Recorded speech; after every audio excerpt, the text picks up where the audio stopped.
They got some really great players today, but it's really just become a three-point shooting contest. Might have just gotten an email saying we got to have the emergency. 7 minutes for the former All-Star. Nembhard had when Halliburton didn't play.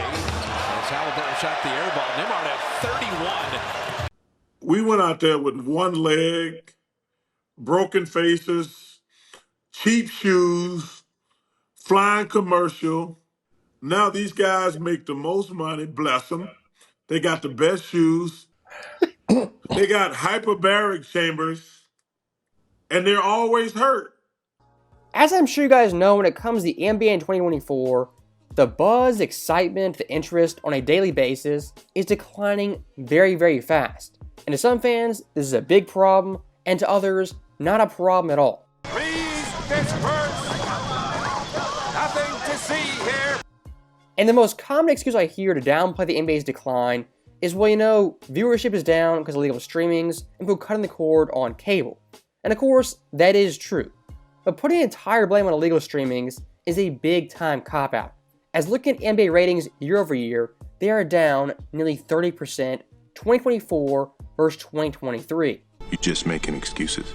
At this point, blaming illegal streamings is the lamest cop-out you could possibly have.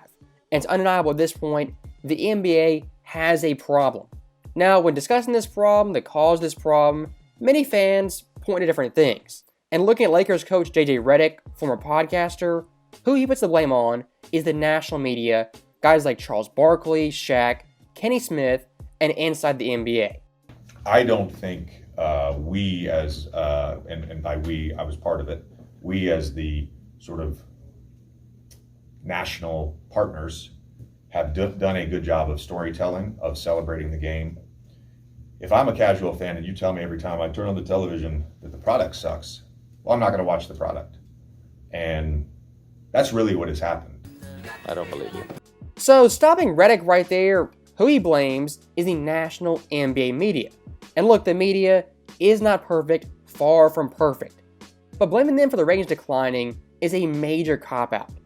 If a casual fan watches inside the NBA, Barkley, Kenny, Shaq say the game stinks. That fan will watch the game for themselves and judge for themselves. Now, if the game does stink, Shaq, Kenny, and Chuck, they're validated. If the game's perfect, a great game, that casual fan will tune them out and ignore them. But the harsh truth is, Charles, Shaq, and Kenny, they're actually correct and dead on. The product right now is not great basketball, not great entertainment. And looking at Barkley specifically, I mean, yes, he is very, very critical of the jump shot era. But Charles also gives guys props when they deserve it. Listen, I love today's game. It's really interesting when me and your dad say something. Anytime an old head says something, we hating on the young guys. Sometimes stuff can be true. They got some really great players today, but it's really just become a three-point shooting contest. This mother don't miss. If you're saying Charles Barkley being critical of this era destroyed basketball, that's asinine. Barkley back in the 2010s, when the NBA was thriving, he was critical even back then.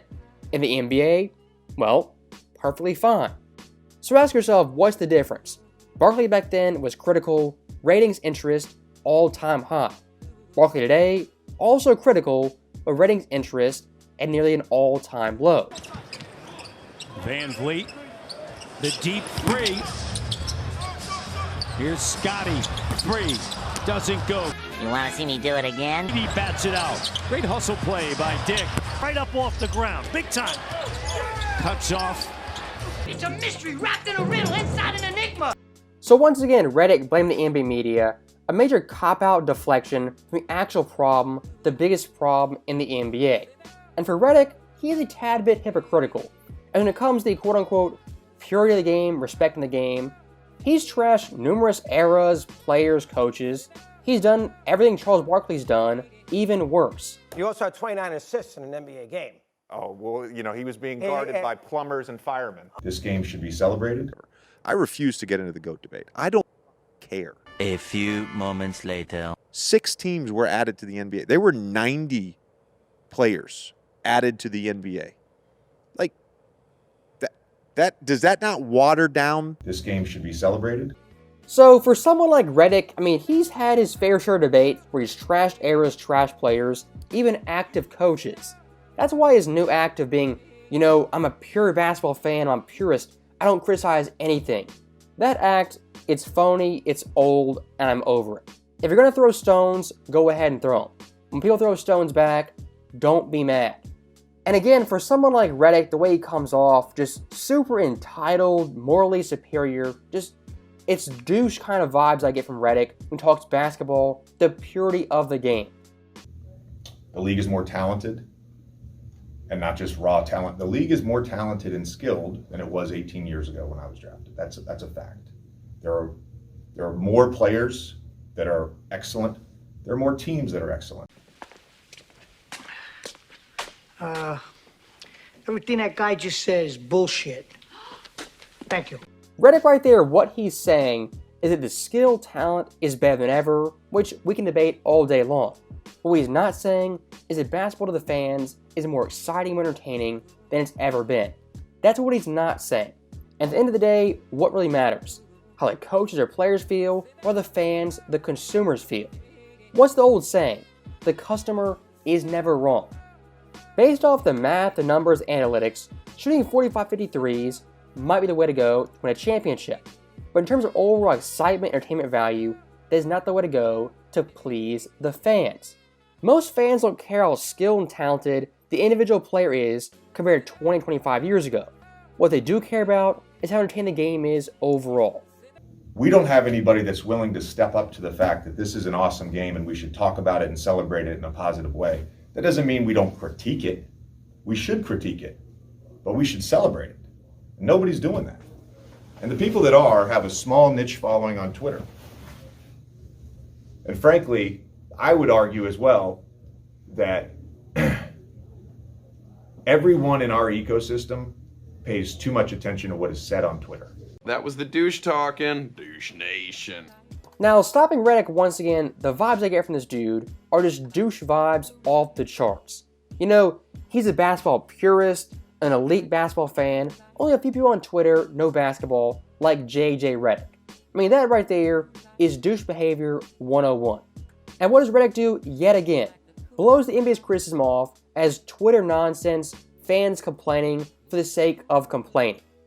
That right there is Redick's biggest mistake above all else. What he's doing is ignoring and downplaying the problem, which is very prevalent to a lot of NBA fans.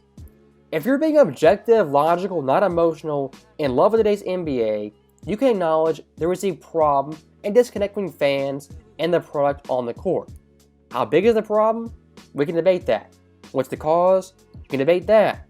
Who caused it? Debate that also. Is it fixable? How we fix it? You can debate that too. But at the very least, acknowledge the problem, understand there is a problem to a vast majority of NBA fans. Let's talk, John, about the 500-pound elephant in the room. Team France in the Olympics paved Yabusele's way back to the NBA as George, wow. Last night watching game Bulls-Celtics, semi-competitive game. I think it was third quarter Lonzo Ball. I mean, he had a wide mid-range shot. He was butt naked, wide open. And what did this guy do? He passed it up for a three, an off-balance three fading away that was semi-contested. I mean, that right there in a nutshell is the problem with the 3 over 2 mantra. Yes, it is true, but not in every instance. Someone like Lonzo passing up that shot, that is bad basketball. Oh, that's not good. Now, speaking of bad basketball in today's league, we have a ton of that. It's not just bad basketball like in the past. It is bad basketball under one umbrella and one blueprint. For example, look at the Hornets. Threes attempted, 42.6 per game, an absurd number. That's deplorable, unfathomable, improbable. You think the Hornets at the very least have at least one top 10 shooter, top 25 shooter, one guy who's an elite three-point shooter, that's his job, what he does, he's a knockdown shooter. Well, they don't. What they do is get up tons of threes for the sake of getting up tons of threes. Because of course, the math says so. And looking at their roster, they have a whopping 8 players taking 3 threes or more per game. Out of those 8, only 2 of those players are above league average. I mean, that right there, that is the problem. is not threes being taken, the amount of threes being taken, is the teams taking those threes with the wrong personnel. And looking at someone like Peyton Pritchard, he said it perfectly. The Celtics team, they're built to take threes and make threes. Teams copying them, they're doing that at their own detriment. Because of course Boston, they're built for it. Teams like Charlotte, they're not. Look at this stat right here. Among players who take at least 5 threes per game and shoot under league average, right now, there are 54 players who fit that criteria. That is the most ever in NBA history. And what does that tell us? Right now, players taking an absurd amount of threes, there's tons of guys who should not be qualified to take those threes. At the core of it, that is the problem in the NBA. Everyone and their grandma is taking threes when they shouldn't. Play your game, do your style, don't default to only taking threes. So that right there is the end of the video, and I'll say one last thing. If you get the vibe the NBA is declining, you're not crazy delusional or out of bounds. Don't be gaslit into thinking the NBA is all sunshine and rainbows, everything's fine, everything's going well. It's not. This modern NBA, just like a lot of past eras, has its problems. But in this era, those problems are profound and very, very obvious. And for guys like Redick, don't blame me, Charles Barkley, even Stephen A. Smith for pointing out those problems that are plain and obvious to everyone, especially the paying customer. Like I've said over and over again, the NBA right now is at a major crossroads. On one path, they can take Redick's advice, they ignore the problem, blow it off, and just Twitter nonsense, fans complaining, just haters of the game. On the other hand, you can acknowledge the problem, try to fix the problem, and appease the fans and the paying customer. At the end of the day, what matters? What the players think, the coaches think, or what the fans think? If you ask me, it's what the fans think. They buy the tickets, buy the jerseys, the shoes, the merchandise. They make the NBA what it is. Without the fans, there is no NBA, and that should not be lost to anyone, even in 2024. As always, thank you guys for watching. Hope you enjoyed it. I'll see you next time.